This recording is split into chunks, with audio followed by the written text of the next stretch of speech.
tips ko lang sa inyo kapag pupunta kayo dito sa Edinburgh. Guys, this is the platform 9 in King's Cross and the Harry Potter. So, this is tumayo muna tayo. So, as you can see, so guys, nasa labas na tayo ng King's Cross State. Okay, so balikan naman kami dito sa area na to. Sa kabila pa.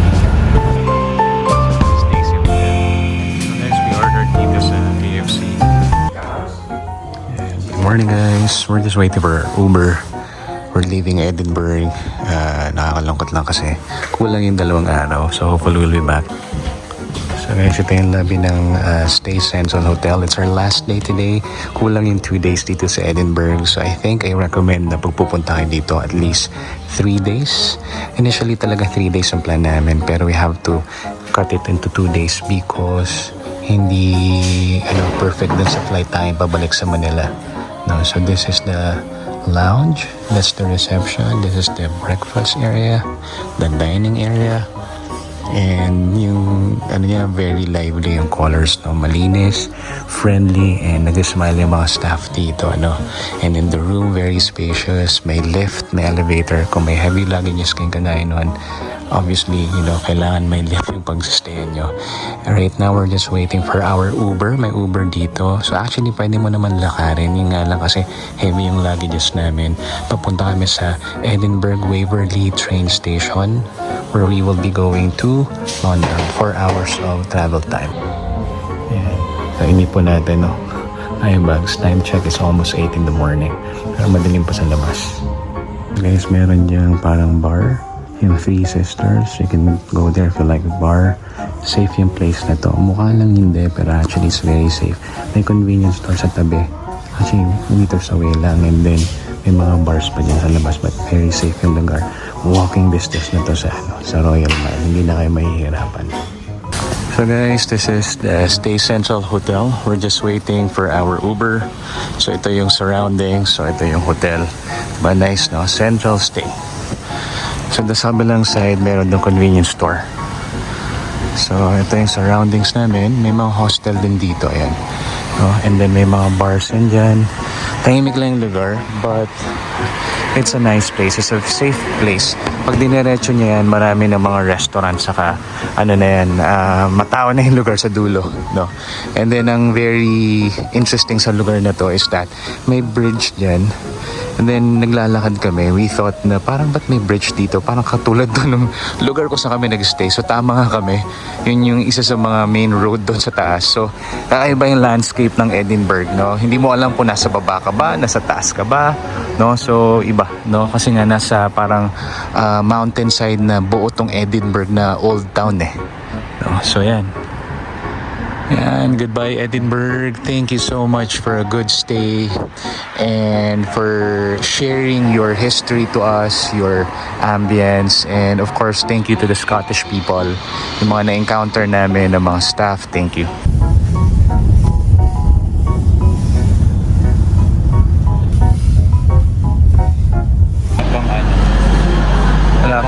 Wala pang platform. Okay. So guys, this is where you will be looking sa mga screen ito kung anong platform kayo pagdating nyo sa Edinburgh Waverley Station. So doon kami galing sa labas. Okay, meron lift naman, no, para yung mga heavy luggages yung makikarry nyo. But right now, it's just almost 8 in the morning and wala pang platform number. Kasi may mga different platform number yan eh. So kami, nabook na namin yung aming ticket online several weeks ago bago pa pumunta dito. Again, please book your tickets in advance. You can go to Lumo app, no, para hindi kayo mahirapan mag-book ng ticket, ma-hassle, no? At saka nagkakaubusan din kasi ang ticket, lalo ngayong Christmas season. So but for now, siguro maghihintay na lang kami.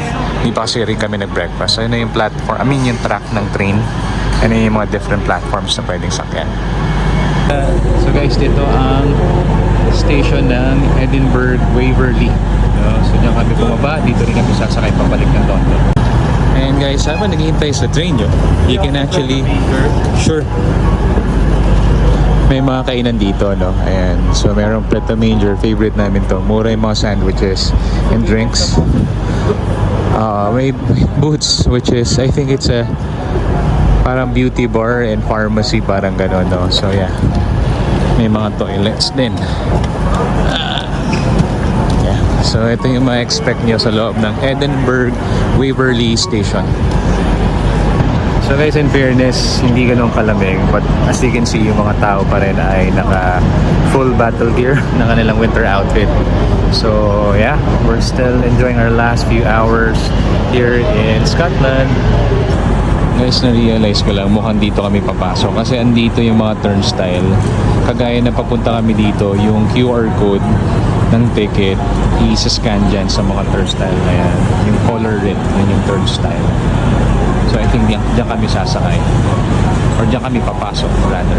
Tips ko lang sa inyo kapag pupunta kayo dito sa Edinburgh, yung hotel nyo, make sure it's in the old town, so, para it's walking distance sa mga tourist attraction like Edinburgh Castle, Victoria Street, Royal Mile, you know, yung museums nila, and yung Christmas market ng Edinburgh para walking distance, no? Sa Princess Street also. So ito, I'm sipping my Pret hot chocolate. Okay, marami dito yung Pret na manger. Sa London, dami nilang branch. Para siyang Starbucks, no? But marami silang mga food na yan, cappuccino, cookies, sandwiches. Yun yung mabibili nyo dito. Talagang mga on the go na food, ready to drink, no? Mga ready to, mga nakapack ng food. Yan, dyan yung mga bibili. So guys, nakasakay na kami. And this is the train. Wala kaming window view. So, ang nabili kasi nito yung Lumo app. So, wala. But this is the cheapest that we can get. And it's okay. At least makakabalik kami na maayos mag-uwi sa London. No? Ang comment ko lang and tip for you guys is wala ka namin drinks. Pag na-travel kayo dito, agahan nyo kasi nagkakaumusta ng lalagay ng luggage kung mga pang 20 or 30 kilos yung ano nyo.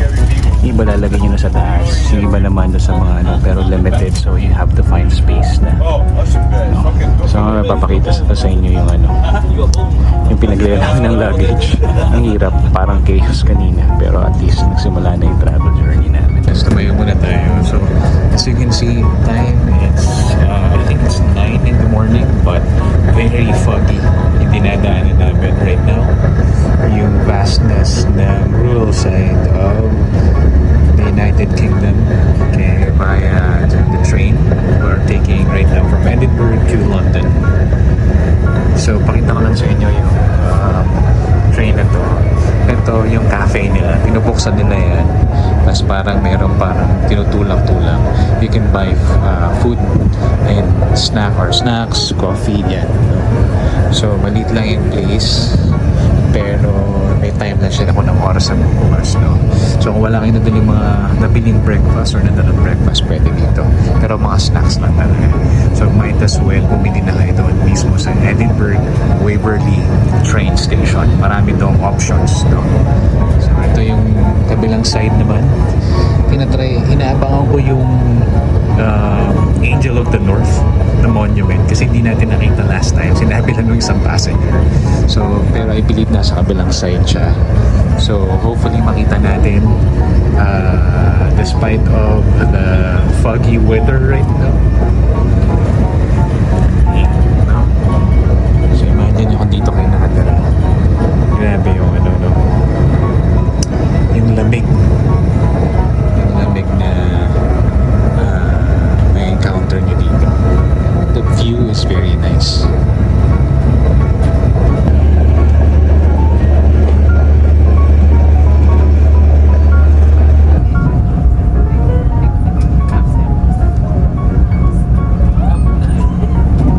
Hi guys, dito na kami sa London, King's Cross Station. And we're gonna be checking in sa next naming hotel. So this is the look of the London King's Cross Station. Lunchtime na, it's 12:47. Maganda yung araw.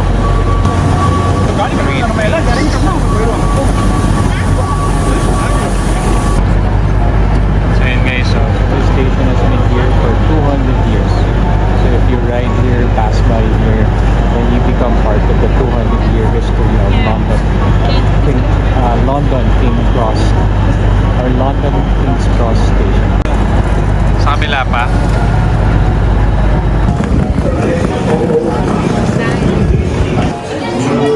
Guys, this is a platform 9 in King's Cross and the Harry Potter store. Nandito tayo guys sa King's Cross Station. Malaki tong station na to. Very busy. It's a Saturday. And look at the Christmas decors. Nandito rin yung kanina yung Harry Potter platform. Meron ding Harry Potter store. Dito marami kayong pwedeng kainan. May restroom, may luggage storage, retail, lahat ng kailangan nyo. Nandito na before you go to Edinburgh or other parts of the UK. So guys, kung pupunta kayo dito, kahit sa store, merong pila. And lalo na dyan, no? Sa platform 9, 3/4 may pila din, no? May iba may dala-dala mga wine. Kung maaga kayo dito sa station, baka may time kayo na walang mga tao at makakapag-picture kayo dyan. So guys, nasa labas na tayo ng King's Cross Station. At yung nakikita ninyo na yan, yung may magandang tower na may clock. That's actually the St. Pancras Station or International Station. So magkatabi lang yung St. Pancras sa King's Cross Station. So dito sa side na to, merong Christmas market. Silipin lang natin bago tayo pumunta sa hotel. Saya.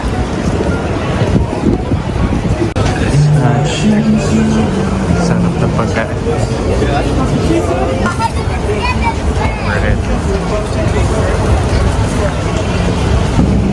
So guys, we're staying on a different side. Mas malapit sa King's Cross Station. So ito yung neighborhood. So maraming kainan actually. Kaya habang naglalakad kami, ang dami pa ng luggage storage dito sa area na to. Malapit sa King's Cross. So kasi nga dami yung mga traveler. So marami kayong option.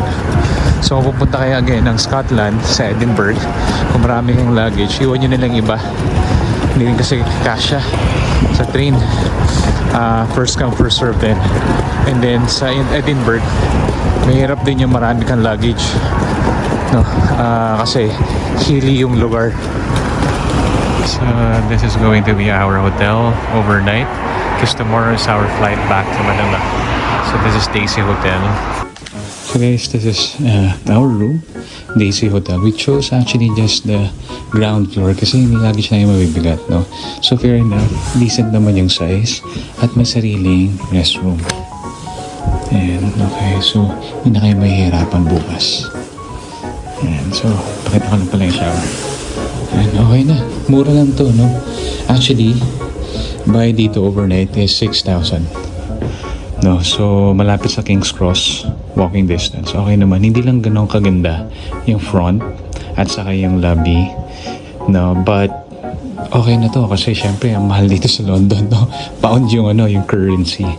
And yung bed maayos naman, malinis naman, may TV. Meron pang parang hanging rack dito. Tapos tabi lang namin yung reception. So, yeah. And meron ding hotel. No, naman safe, no? So guys, we ordered dito sa KFC. Kasi nanggang rice. This is, I think, strawberry. Winter melon. No, watermelon. This is watermelon. Soda, I think. And then the rice itself. Okay, this is total 7 pounds for each. I mean 7 pounds itong dalawang to. Okay, so we went here in Covent Garden. Sobrang daming tao. This is a Saturday. Almost 4 p.m. Balik kami dito sa Jubilee Market.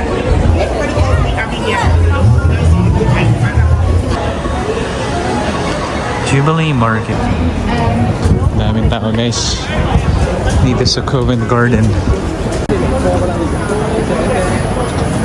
Bazooka. Ay, oo nga, bazooka. Guys, bumalik na naman kami dito sa area na to. Strolling lang and then we stumble upon again Trafalgar Square. So that's Trafalgar Square.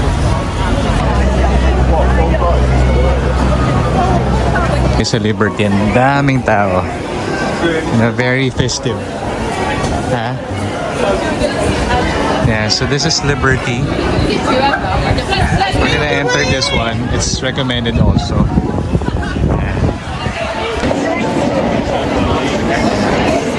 Liberty. Pasok tayo ngayon ng Liberty.